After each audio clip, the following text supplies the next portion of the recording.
welcome all of you for coming today, and thank you for spending time on this. We think this is a very important day for the Berkeley IT community, and I'm certainly glad to see you all turn out. I've been told that this is the largest gathering of IT folks in some time, maybe ever, here at UC Berkeley. That's great. We had, checked with Ben, we had well over 400 RSVPs. All yes, I should add. So that's a good thing, and I think this is a great opportunity for us. And I guess before I go any further, though, I did want to just tease all of us a bit. I don't know how many of y'all came in from the parking lot over here. I walked up. You may have, if those who did, you saw there was a couple of tables with a bunch of looked like football players out there and a couple of people. And I walked up, and I'm obviously standing, looking around, trying to figure out. The guy takes one look at me, sizes me up in a half a second, says, "IT's over there." And as I was walking away, why didn't he ask if I was a coach? Oh well. But at any rate. So many of you have heard me talk before about the importance of building IT community here at Berkeley. And I've also say every chance I get, basically our customers don't know or care really who provides what IT services. They just want all the work. And I think most of you have heard me say, and I like to repeat this for myself as much as anything, and when it doesn't work, we're all suspect. So it's really in our enlightened self-interest, I believe strongly, for us to work together and, under the covers, behind the scenes, to make this all as transparent and straightforward and seamless, and just allow people to focus on getting their jobs done and not having to focus on IT. Because you all know when people focus on IT, it's because it's not working. It's not a good thing for any of us. So at any rate, this concept, this idea has been tagged the One IT Initiative. And that's a recognition, really, that we really are one IT community here at Cal, and we do need to work together in partnership to support our faculty, students, and staff. And certainly, given the turnout we've had today and the first couple of events, I hope that means this is a message that's resonating with people across the campus. We've had two other successful One IT events. They were basically more social events on purpose. The thought by the planning group was, really we need to provide a venue for people to get together and sort of introduce each other and talk to each other, because there hasn't been really that kind of an organized approach where IT people could connect with one another. Of course, today is the One IT sponsored IT Summit. And you'll soon be hearing about the next One IT event that is planned for August. So when we conceived of this idea of the summit, we had really three specific goals in mind for all of you as participants. One was to help build a greater sense of IT and engagement across the IT staff here at Cal.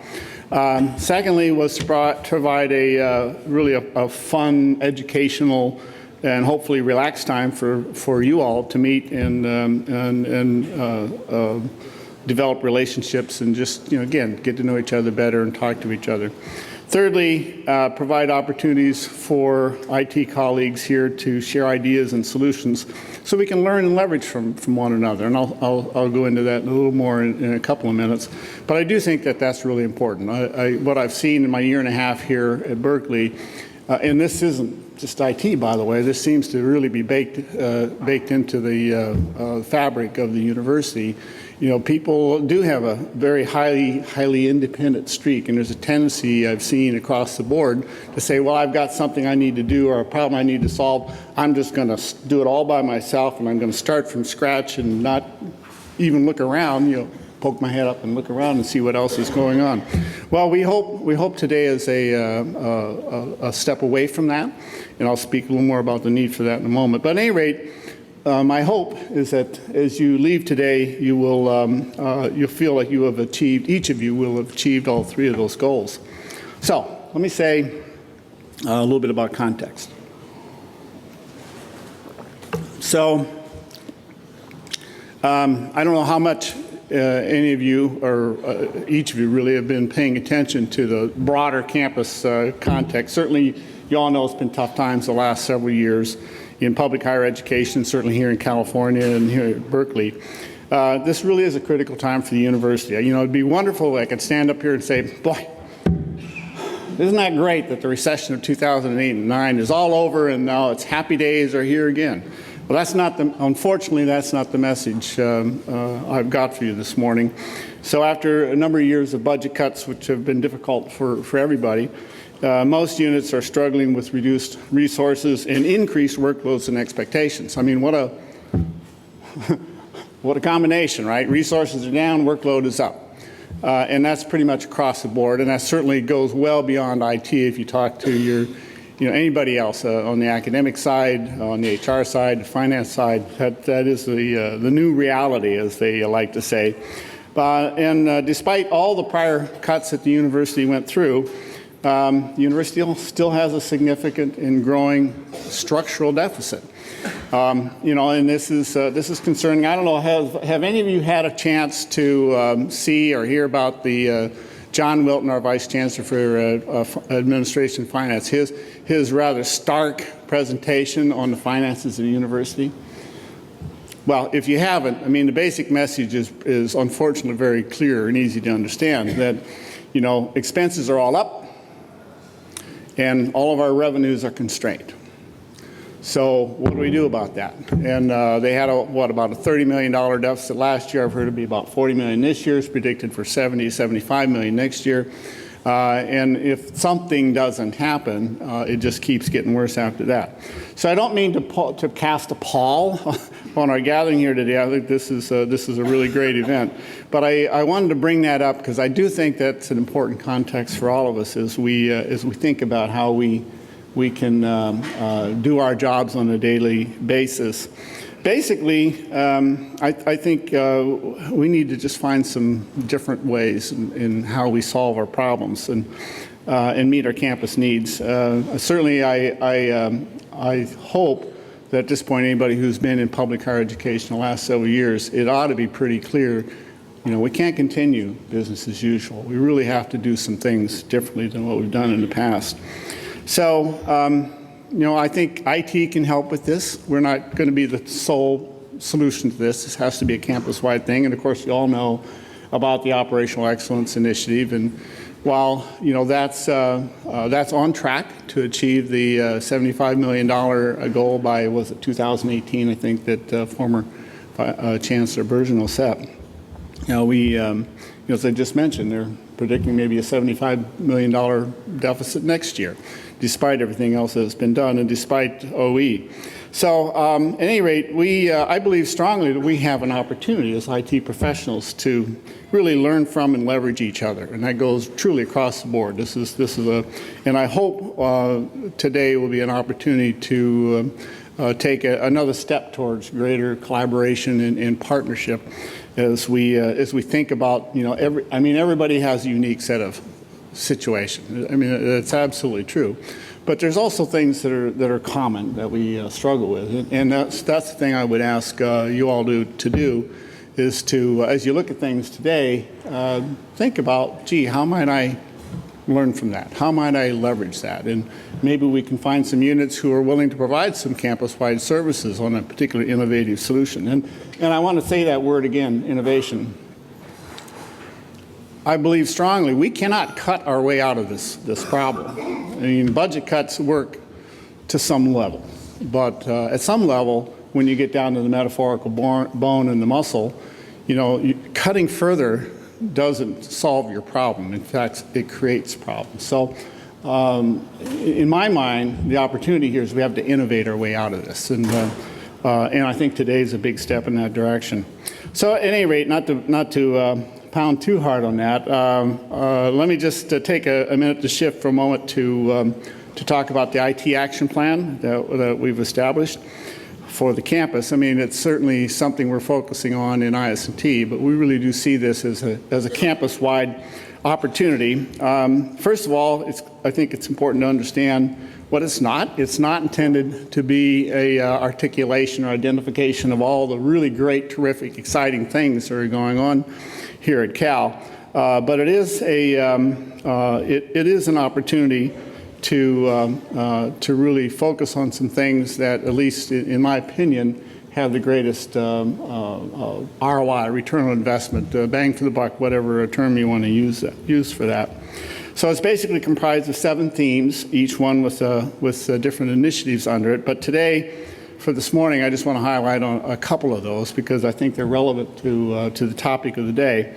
One is IT governance, the other one is service management. And I think both of these are going to be critical for us to prioritize IT services and to give us some opportunities for reducing IT costs for the university. Quickly on IT governance, this place is complex. It's large, complex. There's lots of different competing needs and competing drivers, I'll say. And, how do you rationalize all that in some cogent fashion? So basically, all IT, what we're trying to do with the IT governance model that we've proposed is provide a way for IT needs to be carefully examined and to ensure the optimal use of the resources that we do have available. And then IT governance focuses on strategic planning, policies, priorities, resolution of chronic issues, setting an agenda within the constrained budget environment that we have. So the IT governance structure that we've proposed is intentionally campus-wide. Certainly, there'll be a lot of focus on IS&T in particular and other central services. But I think, as you well know, a lot of what happens from an IT standpoint happens in a distributed fashion around campus. So to help Berkeley maximize our investment in IT, we have a structure that's intended to improve the integration of IT strategic planning and campus strategic plans and objectives. And I'll also note that I think it raises a question about, well, strategic plan to support what? But that's a topic for probably another day. Provide strategic direction and prioritization of critical issues and investment. Ensure that IT strategy delivers benefit. Establish the IT policies to support campus-wide activities and initiatives, and strengthen partnerships and provide an environment really that strengthens the opportunity for partnership across IT groups on campus and alignment between those across campus. And then finally, to ensure that resources are being prudently invested. So that's what we hope to achieve with that. IT service management is maybe a little more esoteric, but that's really it's a process, and I think a lot of you know about ITIL, and that's not the only service management methodology that's out there, but it's certainly one that's getting, I think, most of the attention nationally across various industries. But it's a process-based practice intended to align the delivery of IT services with the needs of the university and with the emphasis on customer service, or making sure that our customers are serviced.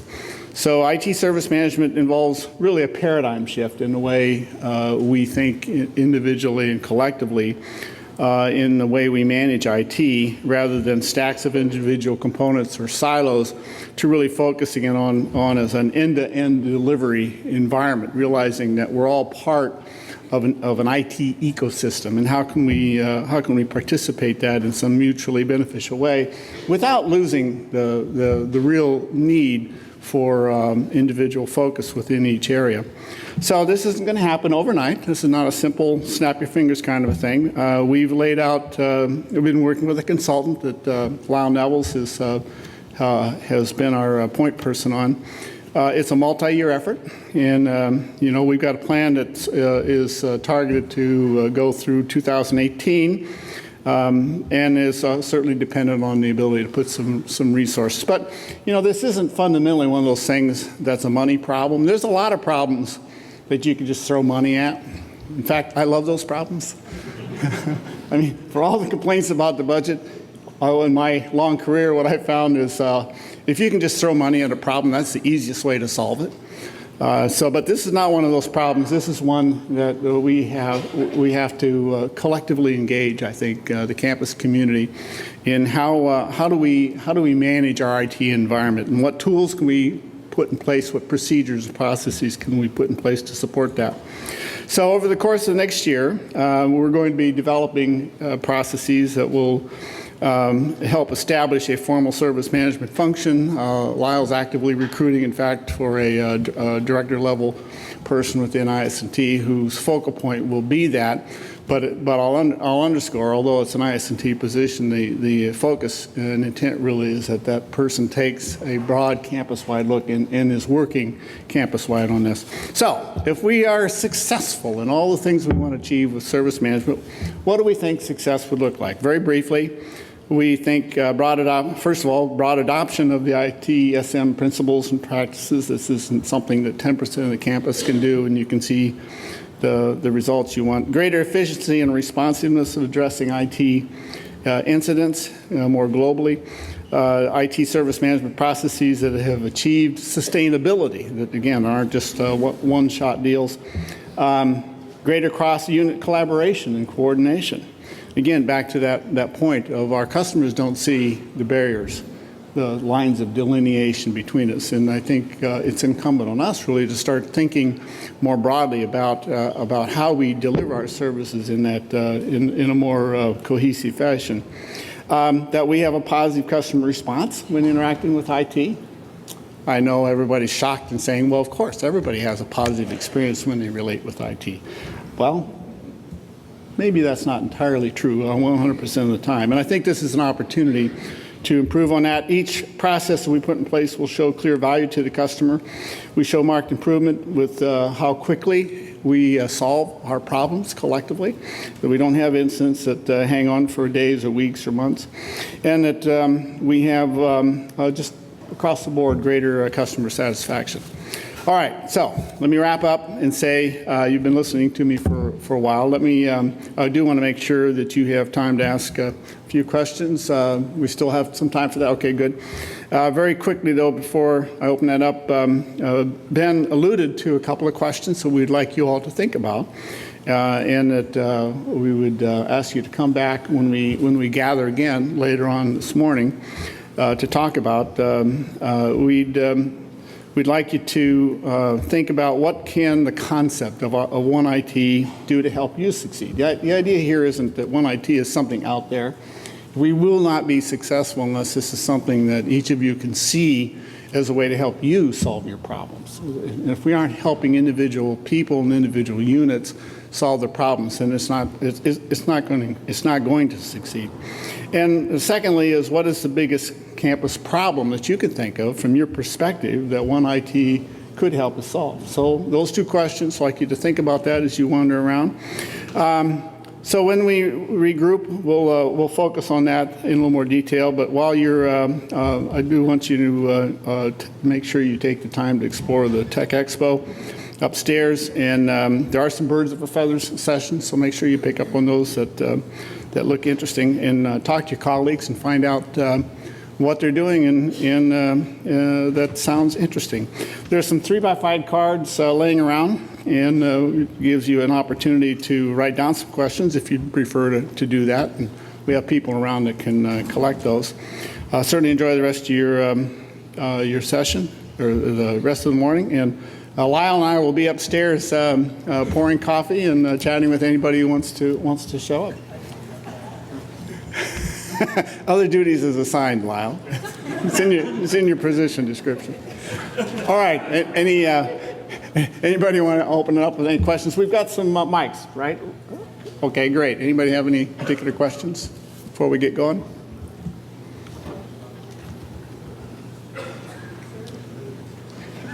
Okay, so the group's obviously not sufficiently caffeinated, so we'll let them get back and get some more. Oh, wait a minute, I wasn't quick enough.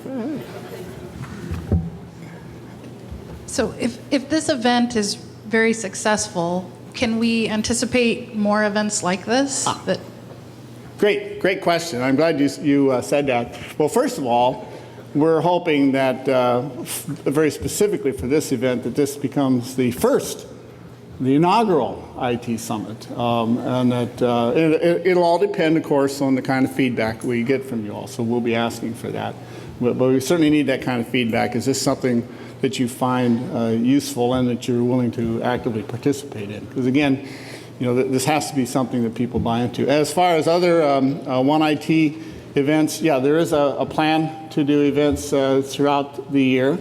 And we have, I think we're, about 3 months ahead on our specific scheduling. But the idea is to have, and I look for people who are on the planning committee to speak up in detail, but the basic idea is to have a mix of some sort of informal social gatherings and then some events that are more focused like this, where people have specific topics or at least focal areas to zero in on. Okay? Yes? I'm just curious. Hi, I'm just curious what your engagement level is with the Council of Deans these days. There are, in terms of like the Student Information System Replacement Project, security issues, like the top IT issues. Are you going to be meeting with the Council of Deans this coming year? And Yes. In fact, the Council of Deans is always important. It's taken on added importance. So I'll just make for those of you who maybe haven't heard, our new chancellor dissolved the cabinet. So he's, or maybe that's a little over the top. Maybe I should say he's redefined the cabinet. And it's really a smaller, more focused group. Basically, it's the vice chancellors and a few others. I was on the cabinet. I am not on the new group. I will say candidly that is a concern. I think having an opportunity to raise and discuss issues, campus issues related to IT is important for our senior executives. I mean, I think, again, and this is nothing against anybody that's here at Cal. I think this has been my experience across the board at different institutions. Senior management has plenty of stuff to focus on and worry about, and IT isn't at the top of their list. It's only going to get there when there's some particular reason. So, I'm still participating in the Council of Deans. I think the Council of Deans will take on added importance as a way to raise issues and get a dialogue going. For instance, we did have a very good session several months ago, Paul Rivers and myself, well, Paul really, with the Council of Deans on IT security. And I think, again, IT security is one of those things where, people walked out of there really uncomfortable. That was my goal. Anybody, you all know this, anybody who feels comfortable with the state of IT security at a research university is delusional. It's scary stuff out there. But I don't want to get too far away. But that's also a reason why the IT governance structure, the new structure, is so important. In fact, I've enlisted the chiefs of staff for our provost and vice chancellor of administration and finance to help me finalize that so we can get that launched shortly. Other questions? One more? Thinking ahead to future IT summits, is there a place around here that we're collecting pluses and deltas or a time that collectively to do that? That's a great idea. I'd love to see it on Twitter, or you can email the ocio-com at berkeley.edu. And we will be sending out a survey. And you will be sending out a survey. Okay, yeah. Yeah, that feedback's really important. We need to know whether this is worthwhile, what worked and what didn't. All right, anything else before we break? Yes. Sorry. Ask questions. We're hearing from units that they don't have money to update their systems. Yes, is there next any question. discussion? Yeah, I know. I'm sorry. Go ahead and complete your question. No, I'm hearing from the introduction the budgetary situation we're in, but some departments are using some really outdated computer systems. And at the higher levels, is there any discussion of redirecting some funds toward the departments for new computer systems? Boy, I wish I could say an affirmative to that latter piece. We have some very difficult challenges, and you know, I could probably spend another hour talking about budget, and I won't. But, yeah, you know, this is one of the reasons, again, why I think it's important that we look for ways to leverage each other and to learn from each other. I mean, I'll speak just for IS&T, and in fact, we're going to be talking with the broader set of managers later on this afternoon about our budget. We have our own structural deficit, and it's significant. And, you know, we can point to the reasons why that is, and in fact, we're going to be talking more about that in the coming, well, over the summer. And they're all perfectly rational, and we can point to other people who we can say, well, these weren't, you know, we don't do any of this stuff for ourselves. You know, this is all being done to support campus. None of that helped. We didn't get $1. We didn't get $1 out of this last budget cycle. So this is a big concern, right? And this is not unique, obviously, to central IT. I think everybody's struggling with this. And I don't have a magic answer to it other than the kind of thing that we're doing today, looking for ways that we can work more closely together. All right, is that a wrap for now? Okay, hopefully we'll see you all back at 11 o'clock. Go have fun.